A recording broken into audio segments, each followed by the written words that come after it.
Hello and welcome to the 12 Months of Marathon podcast with me, John Hill, the running podcast for the over 35s with Marathon Dreams. Episode 46, another very special interview with Stella and Peter Plisner. How are you today? Yeah, good Very well. Yeah, very well. Thank you for coming on. So, Stella and Peter, really interesting story and quite inspiring story. They've just done their first marathon as I record this, London Marathon 2025, together, the power couple.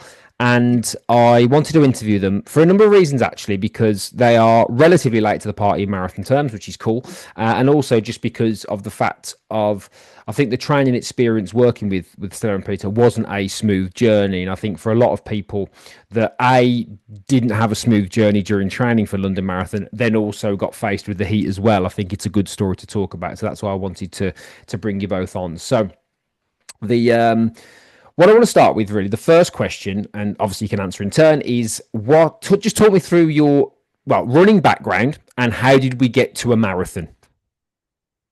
Well, I started running when I was relatively young, probably about 18. I was working for a radio station and we'd started to hear about this race across or run the world. And it was a sort of worldwide fun run, 10K, I think. Mm. And I entered that with some colleagues as part of doing some broadcasting. And I sort of really enjoyed the running because I did a bit of training, not a massive amount, but really enjoyed the running. And then sort of was hooked. And then probably for the sort of period between that and picking up running, probably about 11, 12 years ago, I sort of jogged for a bit and just kept the running going. And I felt that I never really lost the fitness. So that was good. And then I picked it up again when my wife was ill, my late wife was ill, and it was a good way of sort of getting sort of a release from it. I was just running and found it quite relaxing. And I was running also with a friend, and then we decided to enter the Birmingham Half and did the Birmingham Half a few years running, and then sort of dropped it a bit. Didn't really do any more halves, and then sort of picked it up again fairly recently, and decided because Stella wanted to do a marathon. Yeah, it was all my fault. I wasn't going to be left behind. So Yeah. I thought, well, I I never applied really to had that. any ambitions to do a marathon. Blaming the wife, that's a new one. It's the wife's fault, that's a new one. Yeah, I get blamed for everything else, John. So. Yeah, well, I was going to say, I'm sure that's not a fair trade. I'm sure that doesn't balance out. So So the when you say Birmingham picked it up Half, recently, and then, Peter, sorry, just on that, when you say picked it up recently, how recently before? well, I haven't. We've been doing gym stuff and things, but we hadn't really been running properly. Yeah. I'd say properly for I don't know, maybe 8 or 9 years Okay. since I was doing. I mean, we've done the odd half, Yeah. but not really done serious running until Stella decided she wanted to enter the London Marathon, and I decided to enter as well. Mhm. I hadn't really had any ambitions to do a marathon until then, and then the bug sort of bit me at that point. Yeah. So this was, I think, 2023. I entered and I got in the ballot, but poor Stella didn't get in. So I had to start training, and with the jealousy. And all of a sudden, Peter's massive ambition was always to do a marathon. Right. But as luck would have it, well, not quite. I got an injury just before Christmas 23, and I couldn't do the London Marathon, so I deferred. And then Stella entered the ballot again and got a place. So Brilliant. then it all fell into place, and we were running together. Yeah. So was a marathon for you, Peter? Was it ever something that seriously considered? Because obviously if you run a bit, you always have that little thought, but was it ever something you seriously considered before a couple of years ago? Yeah, I'd say absolutely, because I'd done halves and was happy with it. I didn't do my first half till I was probably about 48. Brilliant. So was probably pretty late to races. Yeah, absolutely. So I was quite happy doing halves and just thought a marathon was just one step too far for someone of my age. And as I say, I just got the bug when Stella decided she wanted to do it. Yeah, brilliant. So Stella, tell me your story, please. Well, it's very boring, really. But I suppose I've always run at the gym, but never sort of outside. So when I was at uni, I'd run, and then it's one of those things that I used to. I'm a bit all or nothing me. I'm either doing loads or absolutely nothing Mm. whatsoever, and so I've kind of dipped in and out. But I've got like OCD, and I've had raging anxiety since I was a teenager, and I've always found it really, really helpful for Mm. me. Really helpful. Yeah. And it's that thing about, you don't realize how good it is for you, but you're kind of so caught up in life that you think, oh, I'm far too busy. And actually, it's the busyness which is causing you the anxiety and the stress. So I was doing bits of running, but it wasn't until I met Peter that actually we did a bit more serious. So we Yeah. did park runs, and Yeah. we did half marathons together, and we did a couple of 10Ks, but it was nothing sort of mega serious, was it? No. But we both entered a half, and Peter hurt himself. This was a year or so ago, and I ended up doing it on my own, and I just got a program off the internet, and actually I did all right. I did quite well, and I was Yeah. thinking, oh, maybe it's all right, because again, I was in my 40s, Mm. I'm not a spring chicken anymore. And, you got work and everything. But yeah, and I really enjoyed it. And I actually really surprised myself. I mean, by no stretch of the imagination am I anything particularly speedy, but you do kind of think, oh, actually, I've sort of started doing this. And I remember the first part when we ever did, I think it was about 45 minutes it took me. And I was so nervous before we did it. Yeah. And then it's slowly you think, oh, actually this is getting a bit easier, or things are improving a bit. So I suppose I've run on and off now for quite a long time, but not kind of seriously until I really wanted to do the London Marathon, and it had been something that I'd always wanted to do. So how old were you when you did your first park run? Just out of interest on that. Oh, so that I must have been in my oh no, late 30s probably, Yeah. Late actually. 30s. Okay. Yeah, in my late 30s. And even then it's like a big deal. You feel like Peter was saying, you're a bit late to the party then. You Yeah. think, Yeah. Absolutely. Yeah. Yeah. too old? Is it too late? What's the point? Am I Yeah. going Yeah. to completely fail? But I really loved it, Yeah. and I just got some trainers from like Sports Direct or somewhere, and I didn't have all the gear or anything, but I was like, actually, this is Yeah. nice, and it felt good. And as I said, I'd always been to the gym and run on the treadmill, but it's very different running outside, isn't it? Yeah. Yeah.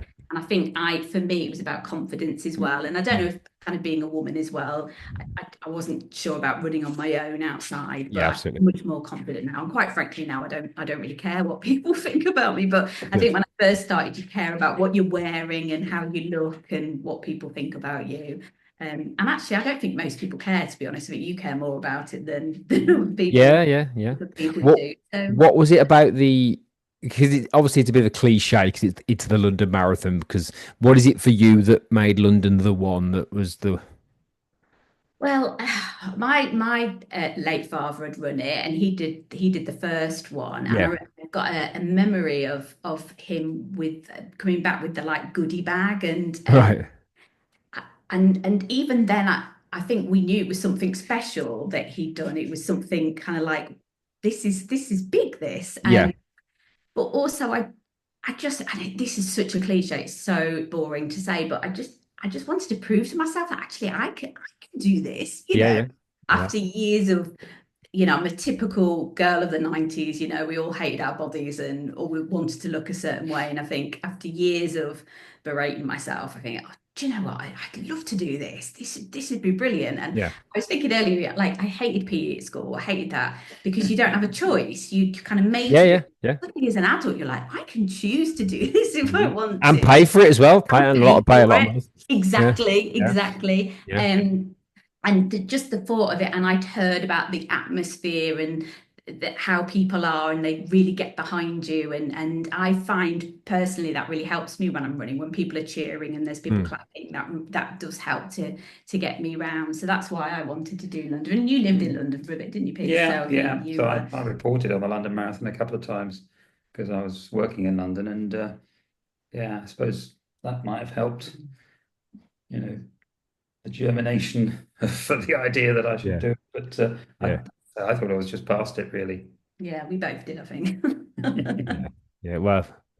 And then that's what, so then we thought we're going to have to get a coach, you see, because Mm. Well, I was going to talk. Well, I suppose the next for me, what I like to do here is I'd like to do things in reverse because what I like to do first is talk about the marathon experience itself. I mean, obviously you did London 2025, so there's a lot of I wouldn't say controversy, but there's a lot of stuff around that because obviously the heat I think it was the fourth hottest ever, so there was a lot of stuff around that. So what I want to talk about first is talk me through the marathon experience itself first, and then we'll talk about the training after.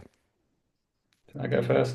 yeah, we've got slightly different perspectives Yeah, on we it. have. We have. Firstly, oh, actually, I'll ask first because I think this is really important. So, this was your first marathon, Peter. You were how old? 62. Stella? And I'm 47, nearly 4. I'm literally 48 next week. So Okay, there you go. So, happy birthday for next yeah, week. So, thank you. yeah, thank you. So there you go. So, over to you, Peter. Then you first. Yeah. So yeah, we've done all the training. We both felt we were ready for it, so there wasn't any issue. And then a couple of weeks before, you could see the weather forecast, and you could see it was going to be warm. Didn't quite know how warm, and then we went down to London on the Wednesday before the marathon, and it was fairly hot even then. And then, of course, we get to Sunday morning, and it is hotter than I expected. And of course, added to that, we were in one of the last waves to go. So, we were out on the course at the highest point of the heat because we didn't go till 11:30. First half was fine, and I got to Tower Bridge, looking forward to the elation of Tower Bridge because everyone says it's the best part of the course, Yeah, and yeah, it's brilliant. I Yeah. won't deny, for me, it felt like the worst part of the course because it was at that point that I realized that I was running out of energy. Okay. That was disappointing. And yeah, from then onwards, the heat, I guess, did get to me. And, I did feel at some points that I was running out of energy and I did have to stop and walk for little bits. But I got round and I made it across the finish line and was running at the end. Yeah. Some people were walking across the finish line. I was thinking, surely you'd put a little bit of a spurt on at the end, even if Yeah. you Yeah, walked just the get it last few finished. Yeah. miles. Yeah. Yeah. But we didn't get the time that we thought we might get, even though we originally predicted 5 hours 30 during the training. We could see that if we could keep a certain pace, we could easily break through to 4 hours 30 or quicker. And Mm. clearly on the day it wasn't to be. And But would you say that was the heat? Was that the heat? Was that the main? I think the heat was the main thing. I did have a bit of a stomach issue in the morning, but I didn't I think feel that, yeah. it was a Yeah. showstopper. But maybe that contributed to it. I did hydrate as much as I could during the course, Yeah. and they were giving away ice at times, which I put in the cap, and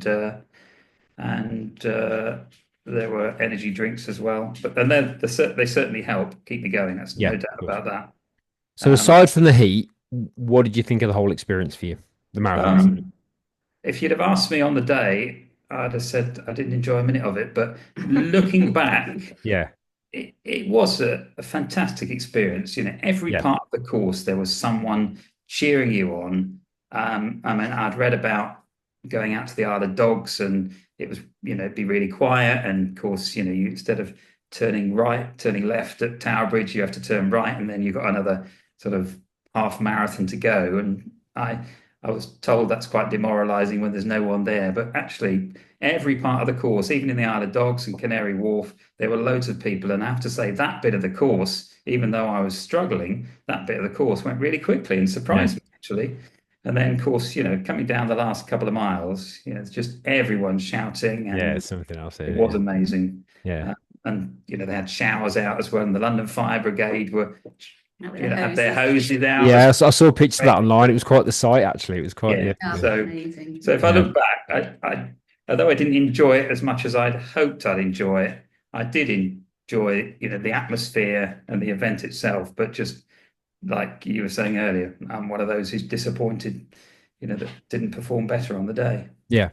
Okay. Stella, your I, experience? I loved it. Absolutely loved every second. Yeah. Absolutely loved it. I loved going to the expo. I loved that. Mm. Picking up your kit bag. getting your merch, you know.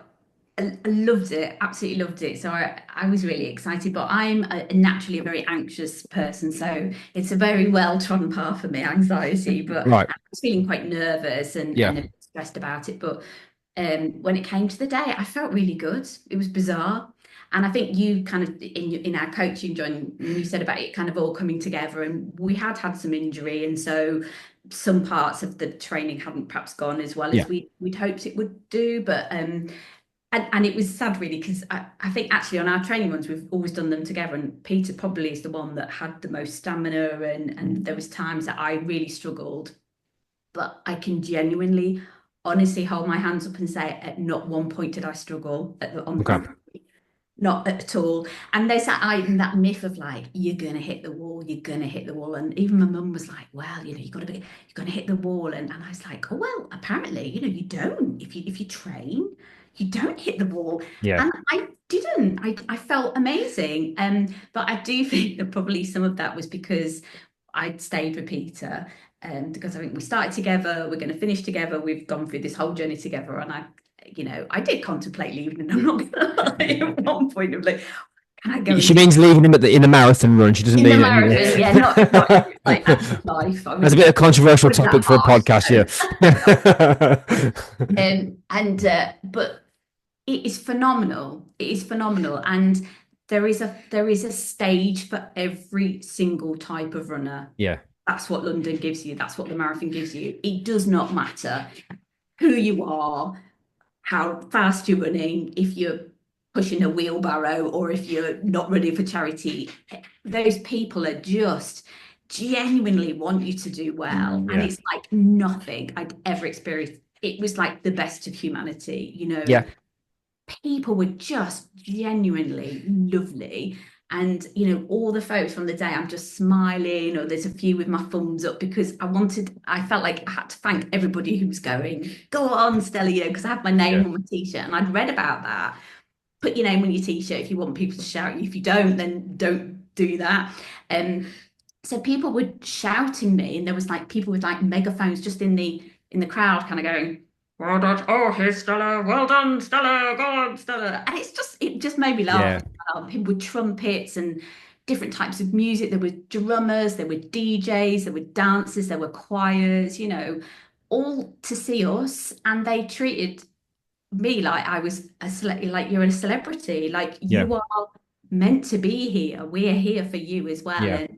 And that was really wonderful I suppose because that's one of just one of the positive side effects of the heat was that the crowd was just Yeah, it would have been, I can it was imagine. so Yeah. many. big. Yeah, first time I did it, 2014 was hot. It was not, it Mm. wasn't far off what you did. It was about 20 degrees when I did, and it was a lovely day to do anything else in London except run. Yeah. So yeah, it was something else. Thank you for that. I appreciate that. And yeah, I can concur. Yeah, I agree. So let's talk. What I want to talk about now is the training experience, because you both of you have mentioned a couple of things there about being ready at least at the start to do the run itself. So just talk me through the training experience. Well, I thought we needed a coach, didn't I? Yeah. And I'd followed a plan from a well-known running magazine when I'd done the half, but we'd never ever followed a plan before. We'd just Okay. run. And I did. I mean, I wasn't super speed or anything, but I noticed that I was better for doing the plan. Yeah. And I felt better because the ones that I ran that I didn't follow a plan, by the end of it, my legs were like independently moving off my body because I was Okay. so tired. Yeah. Whereas actually I did the halves and I felt okay, you know, I wasn't, you know, obviously you're tired and you're a bit wobbly, but I felt all right.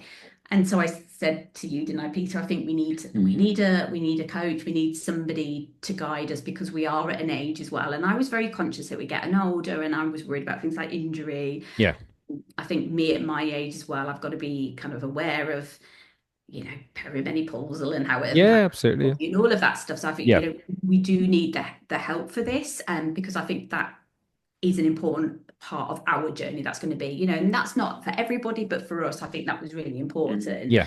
And so we kind of looked around, didn't we, and contacted. I'd got a few people, and obviously we'd followed you, John, on Instagram, and I just loved the way you were. You were very down to earth and very nice and no nonsense, and that's what I think we wanted. But Yeah. I suppose the thing that really clinched it was the kind of over 35s with Yeah. marathon dreams, and that's exactly what it was at that point. It's a dream, isn't it? It's Yeah. Yeah. not you, and you think, are we going to do this? Can we do this?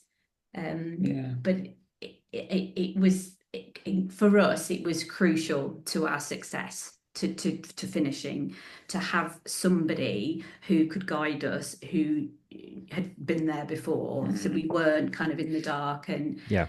we had the Zoom talks, didn't we? And we met this amazing community of other runners. And they are just so lovely. Everybody's Very supportive. genuinely supportive. And the day of the marathon on our little WhatsApp group, people are like, "Oh, are they started yet? Oh, come on." Yeah. Oh, how amazing, how fab is that? How wonderful is that? So, we got you, but also we got a bunch of these lovely, lovely people who are now like our friends, aren't Yeah, they? and they had similar goals as well. So Yeah. we're all supporting each other through it. How important was having a plan? All the halves I'd done, I'd never followed a plan. I probably didn't even do any research. So Mm. to me, it seemed a bit strange until we actually started piling on the miles, and then I could absolutely see the need for a plan. And we've got a whiteboard that we put everything on, and we had 2 weeks at a time, and we could see the miles racking up, and it was a bit daunting, but obviously, we knew it had to be done. And I think, following this plan, and you always talk about the compound effect, we could see that happening. We could see, one week we were sort of doing 3 miles. A month later, we were running 15 miles, more than we'd ever run before, with On a Wednesday night. Yeah. Why not, eh? Why not? What else are you going to do? Yeah. I was about to say with relative ease, but clearly, it was tough because we, Yeah. running, but the plan, I think, really helped us, to step up and achieve what we wanted. Yeah, I think it's crucial. I personally think it's really, really important to have a plan. So when I did the half and I did the plan, as I said, I think I was better, I was better for it. So I think a good plan is a very, very important part of your running journey and success of how you're going to be. So we had the whiteboard, and Peter, first of all, you put four weeks on. I was like, oh, that's way too daunting. Yeah. It's just like take every week as it came, and I think too far ahead but I remember reading there was some I listened to, and they were saying, you might be doing a 10-mile run, and then the next week you've got to do 16. You're like, oh my God, but actually you don't have to do 16 today, you're doing 10 today. So that's what you've got to be ready for. And get that mindset of whatever you need to do.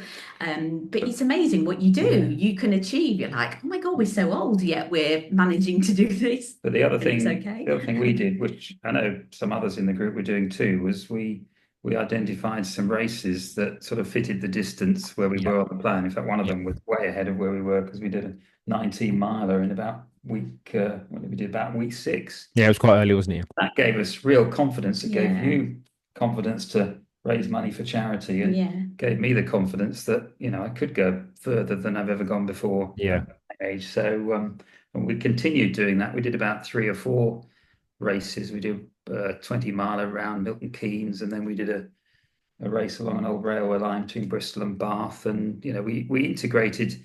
I think one, because actually it gave us a weekend away or something, which allowed us to cushion the blow of doing the long runs, but it also allowed us to be in race conditions as well, which I think is important too. And get a medal for your training runs, for your long runs. You can actually get a medal for them if you do. Yeah, absolutely.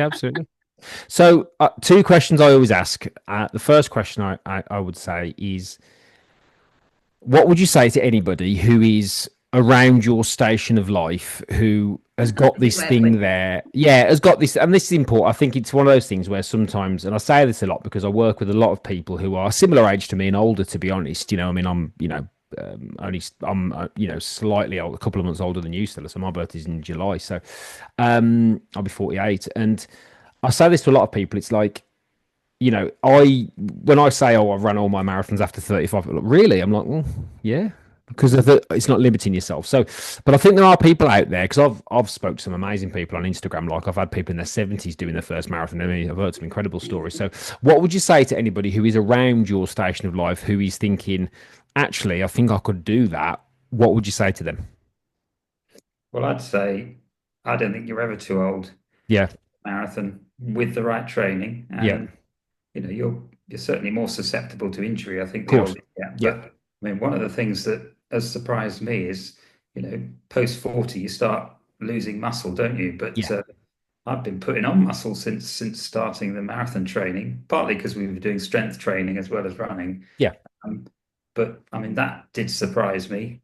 I'd hoped to have lost a little bit of weight, but clearly I put muscle on instead. But at my age, putting on muscle, I think, is a really, really good thing. And Yeah, absolutely. Yeah, yeah, yeah, yeah. any kind of fitness at this age as well, I think, pays dividends. And It I'm does. probably fitter now than I think I've ever been, to be honest.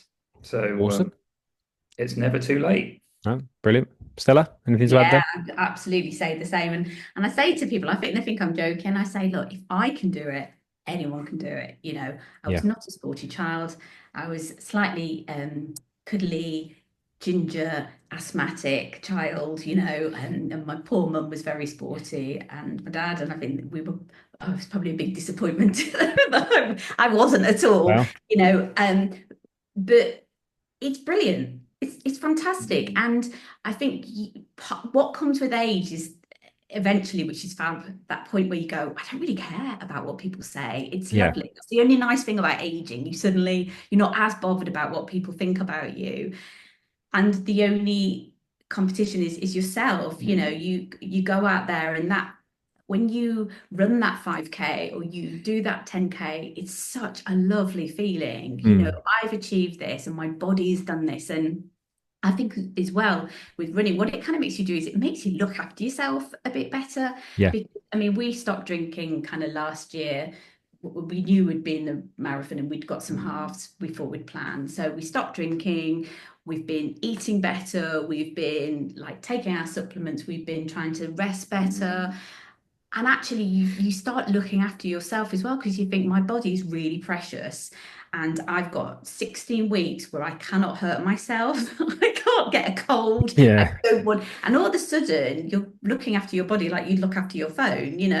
And that's brilliant as well. Mm. That's Yeah. that's fantastic. And yeah, you're never too old to do that. And actually what it does is makes you realize my body is not, I can't, I'm not, it's not the end for me, even though I'm approaching sort of menopause. It's not the end. Actually, this is just the beginning for me. And I Mm. think as a woman as well, and as a very anxious woman, it's such a great way to manage mental health and sort of Yeah, other absolutely. challenges. And we went to body pump and we went to other things to prepare. We went to Pilates. So we did all that with our local gym. So we tried to cut keep the cost down as much as Mm.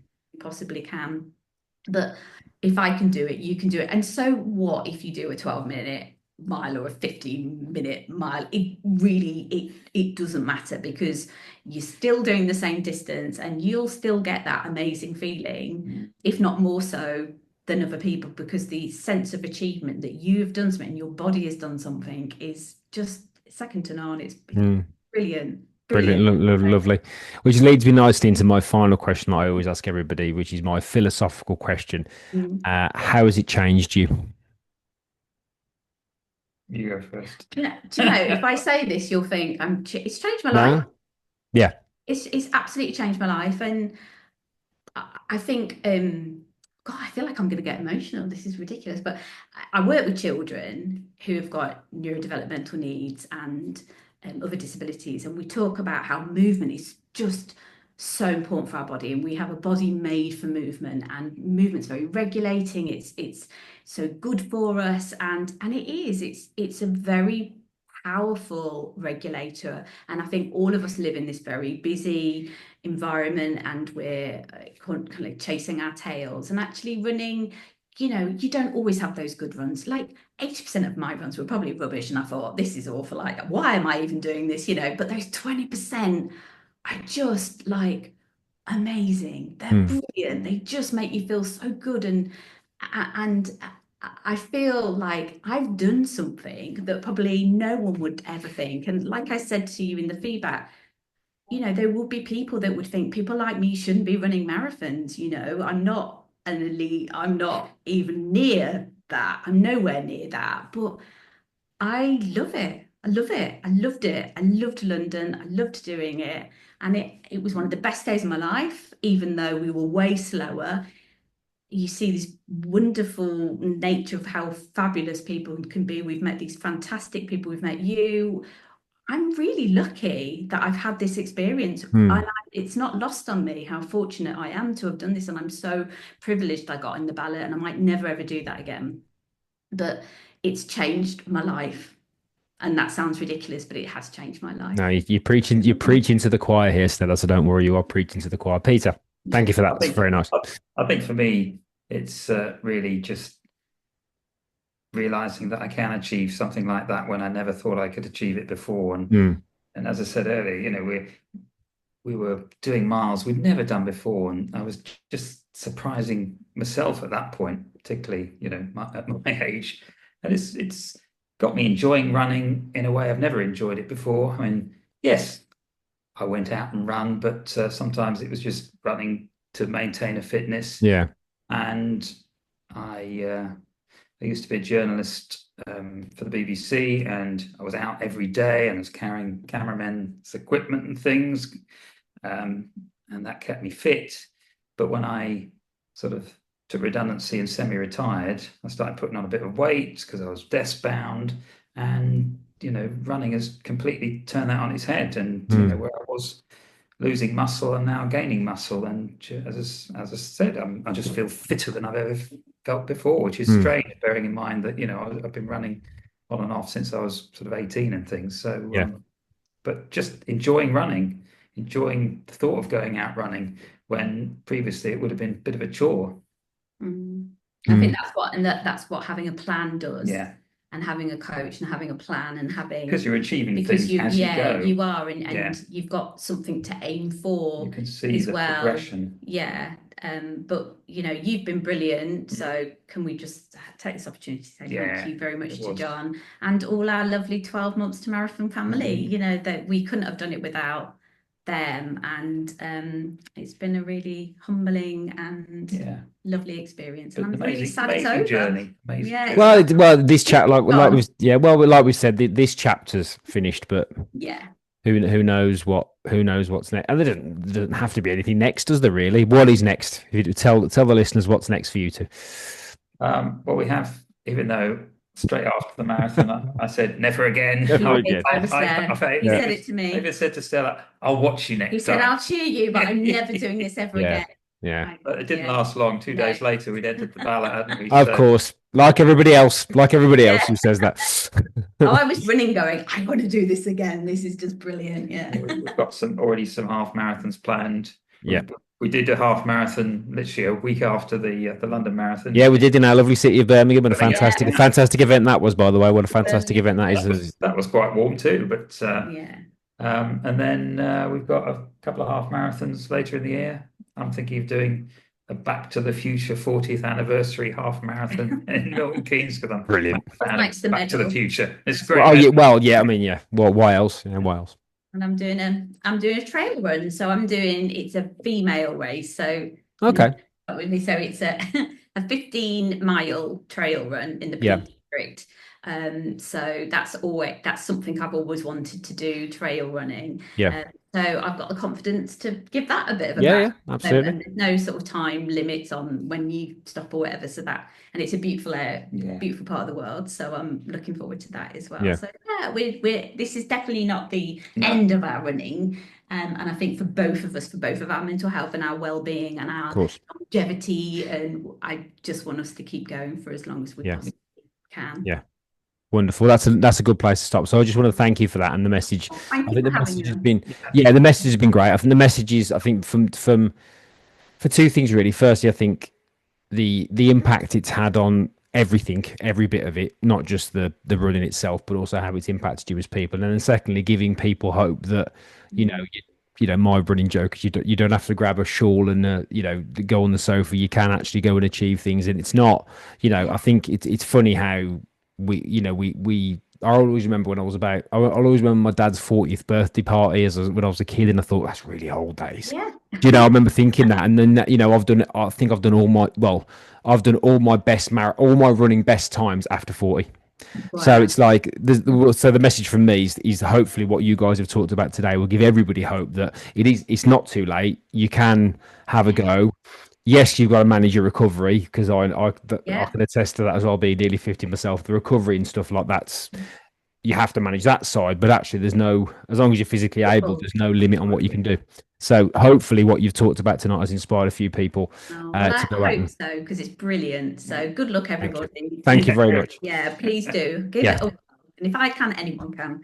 Me too. What a wonderful message to finish on. So thank you very much for listening as always. So don't forget usual stuff.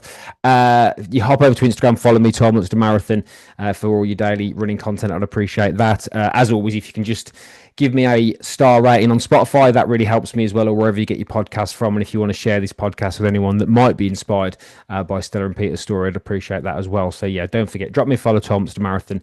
I appreciate you all listening. That was a wonderful interview, and thank you guys. I appreciate your time, and I'll speak to you all very soon indeed. Thank you very much.